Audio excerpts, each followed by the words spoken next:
Yo. Yeah. Oh, ooh, something in my eye. Back at it. So we got, man, look, Thomas Sowell. Guess this might be from his book. It's The Truth About the American Founding Fathers Owning Slaves. Okay. So I always wanted to I missed know Thomas about Sowell's this one. video, so I'm glad that you Thomas. found one that we can do that was really interesting for us. And you guys too. Yeah. Let's go. Even when private manumissions of individual slaves was legally possible, it was not wholly without its dilemmas. Modern historian David Bryan Davis denounced Congressman John Randolph for hypocrisy because Randolph publicly condemned the slave trade during a visit to England, while he himself continued to hold slaves in the United States. Wow. However, Randolph was not just speaking for public consumption in England. He said similar things both in public and in private letters to friends in the United States. Wow. Why, then, did Randolph not simply free his own slaves? This question reaches beyond one man and has implications for the whole set of contradictions which slavery presented in a free society. Yo. Well, of course, who gonna do the work? He wasn't gonna do it. Obviously. At a personal level, the answer was clearest. Randolph could not simply free his own slaves legally, since he had inherited a mortgaged estate and the slaves were part of that estate. Only after he had removed both financial and legal encumbrances was freeing his slaves possible, and only after he had made some provision for their economic viability as free people did he consider it humane. Okay. During hard economic times, Randolph wrote to a friend of more than 200 mouths looking up to me for food, and though it would be easy to rid myself of the burden, morally, it would be more difficult to abandon them to the cruel fate to which our laws would consign them than to suffer with them. Thomas Jefferson likewise owned a plantation encumbered by debt, as did many other Southerners. So emancipation of all of Jefferson's slaves was never a real possibility, though he did manage to free 9 of them. Wow. Wow. Like Burke and Randolph, Jefferson did not see slavery as an abstract issue. He saw the heavy moral stigma of slavery, but also the social dangers to flesh and blood people. He wrote in a letter, "I can say with conscious truth that there is not a man on earth who would sacrifice more than I would to relieve us from this heavy reproach in any practicable way. The cession of that kind of property, for so it is misnamed, is a bagatelle, which would not cost me a second thought if in that way a general emancipation and expatriation could be effected. That's messed up. And gradually, and with due sacrifices, I think it might be. But as it is, we have the wolf by the ears, and we can neither hold him nor safely let him go. Justice is in one scale, and self-preservation in the other." Right. Many other slave owners, of course, saw their slaves as simply a source of wealth, and were therefore determined to hold on to them for that reason. Yeah. I was gonna say real quick. It's like, so they were stuck in between as more What that's saying. they realized how inhumane it was. Now they had all these people over here that they were obligated to shelter, clothe, feed, take care of to help support them. Yep. But yet you can't let them go because now your conscience is bothering And you, it make and you you look, know. and it's gonna make you look real bad. But they just didn't want them to suffer even more so being out their plantation because once they got out there in the wild, ain't no telling what would have happened to them. Right. And how mistreated they would have been. Man, that was tough. However, even those slaveholders with aversions to slavery in principle were constrained by a strong tradition of stewardship, in which the family inheritance was not theirs to dispose of in their own lifetime, but to pass on to others as it had been passed on to them. George Washington was one of those who had inherited slaves and, dying childless, freed his slaves in his will, effective on the death of his wife. Wow. His will also provided that slaves too old or too beset with bodily infirmities to take care of themselves should be taken care of by his estate, and that the children were to be taught to read and write, and trained for some useful occupation. Wow. I say that any slave that has the jitters, they should not be picking cotton. But why wait till your deathbed for all of that? In your last will and testament, you're going to make things right. Boo. He saw that. He said, man, these people can't pick cotton. They're going to shake it out their hands. I mean, You ain't funny. His estate, in fact, continued to pay for the support of some freed slaves for decades after his death, in accordance with his will. The part of Washington's will dealing with slaves filled almost 3 pages, and the tone, as well as the length of it, showed his concerns. The Emancipation Clause stands out from the rest of Washington's will in the unique forcefulness of its language. Elsewhere in it, Washington used the standard legal expressions, "I give and bequeath," "It is my will and direction." In one instance, he politely wrote, "By way of advice, I recommend to my executors." But the Emancipation Clause rings with the voice of command. It has the iron firmness of a field order. "I do hereby expressly forbid the sale of any slave I may die possessed of, under any pretext whatsoever." I say. Long before reaching this point in his personal life, George Washington had said of slavery as a national issue, "There is not a man living who wishes more sincerely than I do to see a plan adopted for the abolition of it." But like Burke, he saw a need for a plan of some sort, rather than simply freeing millions of slaves in a newly emerging nation surrounded by threatening powers, just as the freed slaves themselves would be surrounded by a hostile population. Right. In short, the moral principle was easy, but figuring out how to apply it in practice was not. Moreover, in a country with an elected government, how the white population at large felt could not be ignored. When Washington congratulated Lafayette for the latter's purchase of a plantation where former slaves could live, he added, "Would to God a like spirit would diffuse itself generally into the minds of the people of this country, but I despair of seeing it." He saw legislation as the only way to end slavery and said that a legislator who did that would get his vote. Slaves that Washington took north with him when he entered public life, he quietly left behind when he returned to Virginia after completing his terms as president.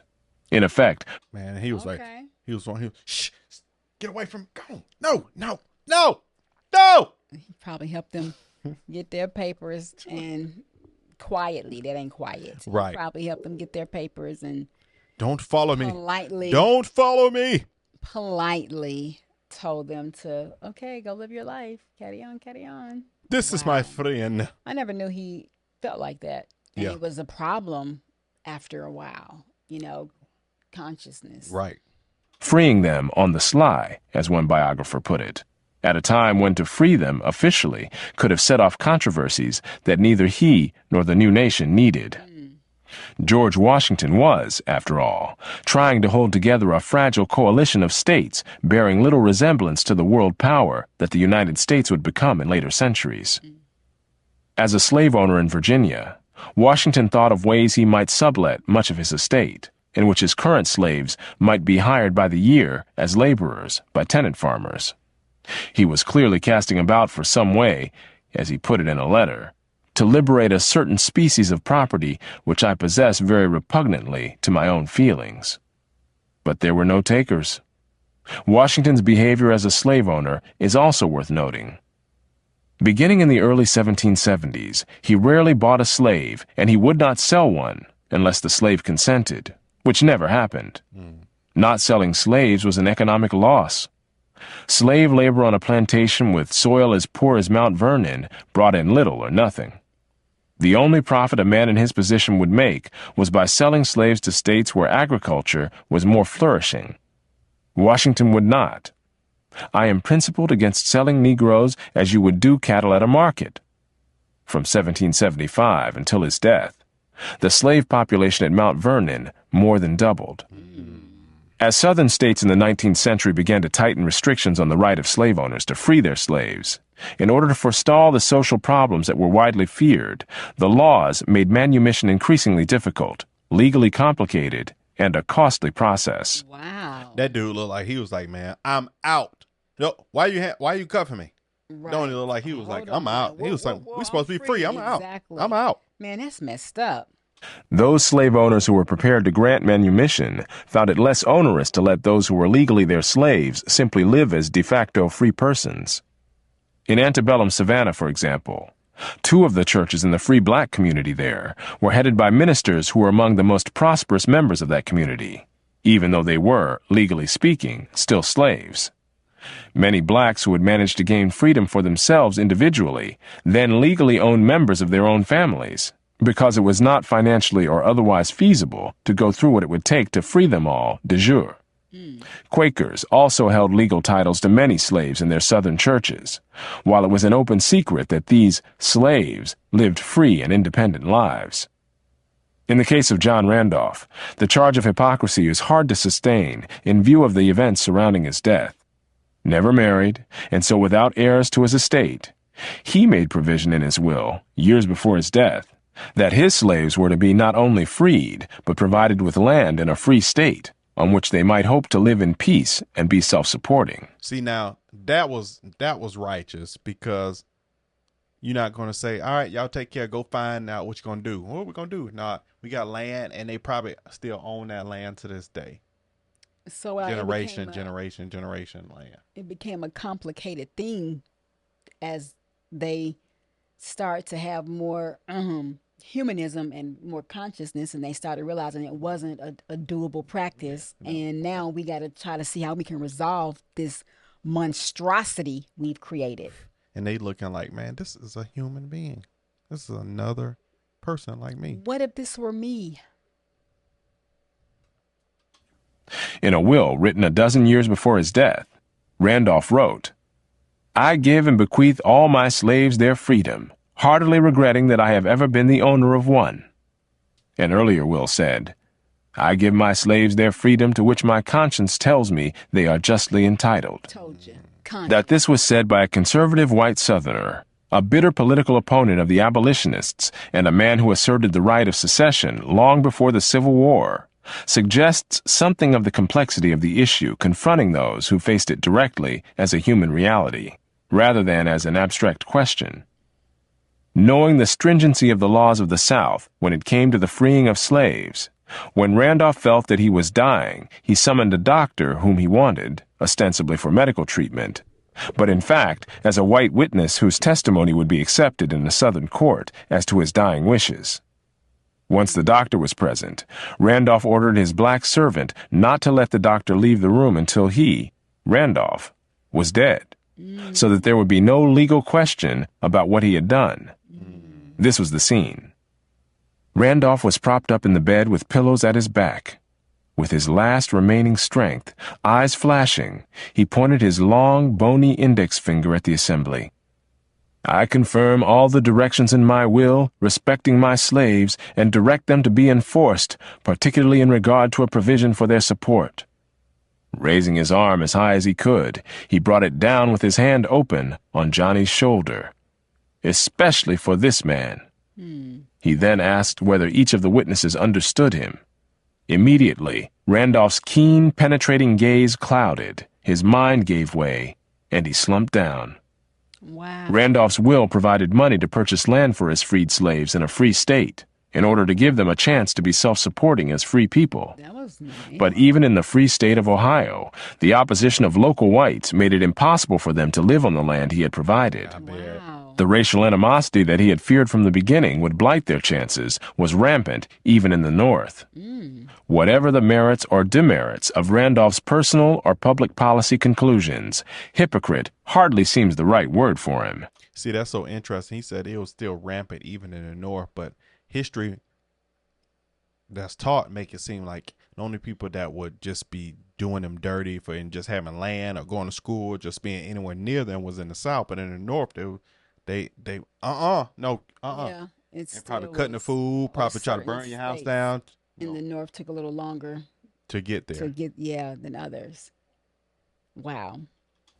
This was good. I didn't know like that towards the end. I mean, I remember hearing in one of our videos where they were saying how at the end of, towards the end of slavery or towards a certain time period, they started realizing that, they made that it wasn't the best decision that they made, and how,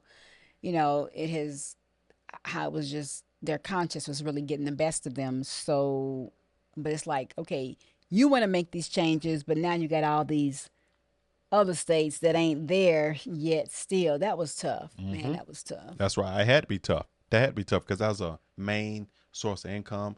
People were rich off that. And now you tell them that everybody just can go. No, it's Right.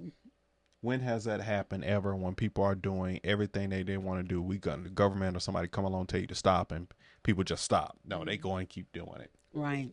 until it eventually fades out and they don't do it no more because they got another way. Right. Okay, like, comment, subscribe, don't take a nose dive. Comment down in the section below. Okay. You want some more? Let's go, and let's Let's keep go. going some more time. And so this was a good one, babe. That's right.